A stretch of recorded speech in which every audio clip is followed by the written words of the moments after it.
Hello guys, welcome to podcast 8 of Let's Revise MPBS. And today we are going to talk about cardiovascular system, the physiological changes during pregnancy and pathological changes or heart diseases in pregnancy. And in the end, we will also talk about anticoagulation during pregnancy. Okay, so let's start. So what do you think?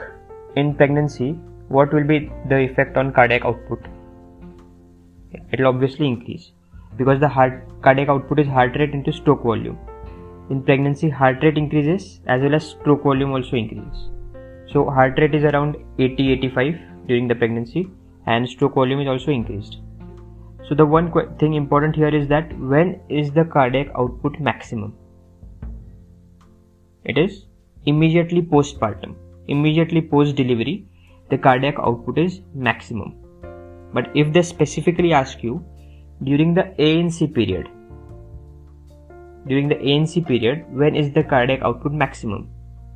So it is between 28 to 32 weeks. Okay, after 32 weeks it decreases slightly till 40 weeks or till the delivery, before the delivery, before the labor starts, this cardiac output decreases slightly. Why is it so?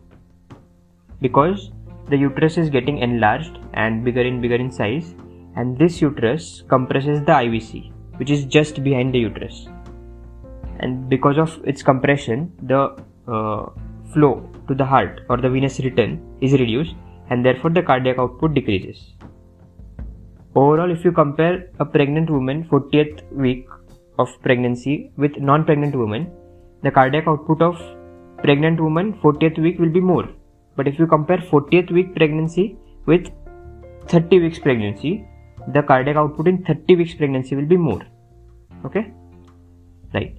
Now let's talk about blood pressure. So as you all know, the hormones in pregnancy, which are estrogen, progesterone, HCG is decreased by around 16 weeks. But till the end of the pregnancy, estrogen, progesterone and prolactin, these are very high. So progesterone, main function of progesterone is smooth muscle relaxation. This progesterone relaxes the smooth muscle of the blood vessels, and therefore it decreases the peripheral vascular resistance. So the effect on BP would be, the BP will be decreased. Okay, there will be more decrease in diastolic BP than systolic. Okay, systolic also decreases slightly, but diastolic decreases more. Therefore the pulse pressure will increase. Okay, so now there is a syndrome which is supine hypotension syndrome. The name itself gives all the information. So supine is when the pregnant woman lies supine. Hypotension, so because when she lies supine, there is decrease in her blood pressure. So why is it this? I have explained you that the uterus, which is enlarged in size, when she sleeps in supine position, that uterus compresses on the IVC, thus reducing the blood flow to the heart, venous return to the heart, and therefore there is decrease in BP. Okay, so how will you treat this? It's simple. Just give her, don't advise her not to sleep in supine position, but tell her to sleep in left lateral position. Okay, lateral to you understand, because laterally there is no major blood vessel. But why left? So I had told you that uterus is dextrorotated or dextroverted. Why? Because on the left side there is colon and sigmoid colon, and so because of that the uterus is dextroverted. That's why we advise her to sleep on the left lateral position. Okay, coming on to the heart sounds and murmur. So since there is increase in blood volume, the S1 sound is louder, which is normal in pregnancy. S2 is usually normal, and S3 heart sound can be heard. In normal people, it's not heard, but in pregnancy, since the volume of the blood is increased, and this is a kind of flow murmur. So homework, find out how is S3 formed and how is S4 formed. Okay, so S3 heart sound is audible in pregnancy, which is normal. And if you say about murmur, the ejection systolic murmur can be heard, but which should be of the grade less than 3 out of 6. So again, another homework, find out the grades of murmur. Okay, so ejection systolic murmur less than 3 out of 6. Okay, this is normal. Now coming on to the axis deviation. So on ECG you will find left axis deviation. Why? Because uterus is increasing in size and it is it is from below, it is pushing the heart upwards and to the left side. Okay, that's why, since uterus is extroverted, it will push the heart to the left side and it will also push it upwards. So there will be left axis deviation and apex beat will be heard in the 4th intercostal space. Normally we hear it in 5th intercostal space. Here we will hear in 4th intercostal space. Okay, and central venous pressure, which we measure by JVP. So in clinical examination, so JVP should be normal. So all these things are normal, which happen in pregnancy. These are physiological things. When should you suspect that the patient has heart disease or something is wrong? When S2 is loud. Normally we saw that S1 is loud. If S2 is loud and there is splitting of S2, we should suspect that she may probably have some heart disease. If you can hear S4 sound, okay, any kind of diastolic murmur, if you hear, suspect heart disease. Okay, ejection systolic murmur, we saw if it's less than 3/6, it's normal, but if it's more than 3/6, suspect heart disease. And normally in pregnancy there can be mild cardiomegaly, but if the cardiomegaly is severe, again suspect heart disease. Okay, coming on to the heart disease in pregnancy. What do you think is the most common heart disease in pregnancy? It's obviously rheumatic heart disease. And when you say rheumatic heart disease, it will be obviously MS. So MS is the mitral stenosis is the most common heart disease in pregnancy. If you see second most common are congenital heart diseases. And in congenital heart disease, most common is ASD, atrial septal defect. But if you ask most common congenital valvular heart disease, ASD is not valvular heart disease. So if I ask you what is the most common valvular congenital heart disease, it is again involving mitral valve, but it is mitral valve prolapse. Okay, and if I ask you most common congenital cyanotic heart disease, it is TOF. Okay, tetralogy of Fallot.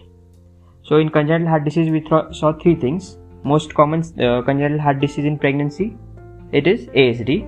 Most common valvular congenital heart disease is mitral valve prolapse, and most common congenital cyanotic heart disease in pregnancy is tetralogy of Fallot. Okay, these were three most commons, and fourth one, the overall most common. So these you should remember. So now heart disease with the highest risk of mortality, it is Eisenmenger syndrome, right? And Eisenmenger syndrome has highest risk of mortality. But if I ask you which is the disease, which is the heart disease, which is the most common heart disease to cause maximum mortality, what would your answer be? Would it be Eisenmenger? No, because Eisenmenger itself is rare. Okay, Eisenmenger, if you see in 10 people and out of those 10, 6 will die or 5 will die. But MS is seen in 100 people and out of 100 only 10 die. But still MS is the major cause of mortality. Okay. Now coming on to the Clark's classification. Clark's classification is based on the severity of the disease and how much mortality does that heart disease cause. So it is divided into 1, 2 and 3. So in 1 and 2 there are mild to moderate heart diseases, but the category 3 is important here. So in category 3 we have pulmonary hypertension, we have Marfan syndrome with aortic root dilatation, we have Eisenmenger syndrome, and we have coarctation of aorta. These 4 diseases are very severe and the risk of mortality is close to 50%, 25 to 50%. So in these 4 conditions, we suggest the patient that they shouldn't undergo pregnancy or they should avoid pregnancy. Okay, for what conditions? Pulmonary hypertension, okay, Marfan syndrome with aortic root dilatation, Eisenmenger syndrome, and coarctation of aorta. Right. But if suppose they get pregnant, they don't listen to you, they get pregnant, and they come to you by around 6th week for antenatal checkup. What would you do? You should suggest them MTP. Okay, if they have conceived and come to you at appropriate time in the first trimester, tell them to undergo MTP, because it is not safe for them to carry the fetus throughout these 36 weeks. Okay, the chances of death are very high, so we'll suggest them MTP. If they come to you directly after say 25-26 weeks, what would you do? Then you suggest C-section. Then you continue the pregnancy. You cannot abort. Then you cannot terminate. Continue the pregnancy and then go for C-section. Okay. So if they ask you indication for C-section, indication for MTP. Okay. For all this, we saw those four conditions which come in category 3 of Clark's classification. So for all those conditions, they are indication for C-section, except I'll tell you an exception. But before that, they are indication for C-section, they are indication for MTP. Okay. But for C-section in Eisenmenger syndrome, we don't go for C-section. It is the only condition in class 3 for which we do not undergo C-section. Okay, right. It is always better to go for vaginal delivery rather than C-section, because the blood loss and all other things are less in vaginal delivery. But if it's category 3, we go for C-section. Right. Now coming on to the management in labor. How will you manage any heart disease patient in labor? So first of all, give them a propped up position, sitting position. Okay. Provide them with oxygen, continuous oxygen. Restrict the fluid which you are giving. Okay. Do not just start the IV drip and just restrict the fluid. Okay. Because already the heart is under a lot of pressure. And she should be given painless labor. Okay. For most of the conditions, we use epidural anesthesia and give her painless labor. Okay. Except there are 2-3 exceptions. So if she has hypertrophic cardiomyopathy or there is severe aortic regurgitation or aortic stenosis, we go for general anesthesia. Why? Because epidural anesthesia is known to cause hypotension. So if she is having hypertrophic cardiomyopathy or severe aortic stenosis or aortic regurgitation, the hypotension can be problematic here. Hypotension. So we go for general anesthesia in these 2-3 conditions. Okay. Now in the second stage of labor, we try to we try to shorten it. Okay. So we'll discuss about labor in further upcoming podcasts. But for now, we try to reduce the second stage of labor by either using vacuum or forceps. Okay. And after the delivery, we give a furosemide so that the blood volume is reduced. Right. So you understood the most commons and how do you manage the heart diseases. Now coming on to the anticoagulation in pregnancy. So if the female is on anticoagulation for any reason, if she has a risk of thromboembolism or for any cause, if she is on anticoagulation, how do you proceed? How do you change it during pregnancy? Do you keep the same? So let's discuss. So there are 3 to 4 regimens or 3 to 4 protocols, but this one which I am going to tell you is most widely followed and it's most appropriate. Okay, so we will discuss only that. So let's discuss case wise or practically. So there's a female, she has some condition, predisposing condition for clotting or thromboembolism, and she is on warfarin since 22 years. Okay, now she is 24 years and she is planning pregnancy. So what will we advise her? We'll advise her to stop warfarin and shift to heparin. Okay, now she has shifted to heparin and she is pregnant. It's her first trimester going on. We continue heparin for the entire first trimester. Why? The reason is heparin does not cross placenta, warfarin does, and warfarin is also teratogenic. And even if its teratogenic effects are low, it can cross the placenta and it can cause hemolysis or not hemolysis, hemorrhage in bleeding in fetus. So that's the reason, but here the main reason is teratogenicity. So we shift to heparin in the first trimester. Okay, why? It is teratogenic, that's why we shift to heparin in first trimester. After the first trimester, the organogenesis and everything is done. So now we can shift to warfarin. Okay, so in the second and third trimester we continue with warfarin. Why not continue heparin? Because warfarin is a better anticoagulant than heparin.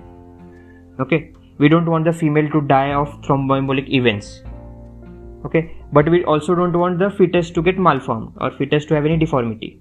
That's why in the first trimester we stick to heparin, and in the second and third trimester we again go on to warfarin. Now we continue this till 36 weeks, and at 36 weeks we stop warfarin. Why we stop at 36 weeks?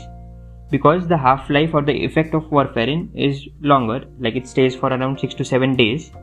So we stop it at 36 weeks and we start heparin. Okay, we start heparin.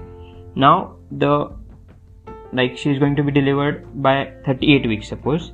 So from 36 weeks to 38 weeks we continue heparin, and 24 hours before the labor we stop heparin. Okay, after the delivery happens, then we can restart. So if it's vaginal delivery, we restart the anticoagulant after 6 hours. If it is C-section, we restart after 24 hours. And what will we restart? Heparin or warfarin? Yes, warfarin. Why? Because warfarin is obviously a better anticoagulant. And remember one thing, that warfarin is not contraindicated during breastfeeding. So warfarin can be given during breastfeeding. Okay, so that was about anticoagulation and CVS. So that's all for today. Enjoy and keep studying. Chalo, bye bye.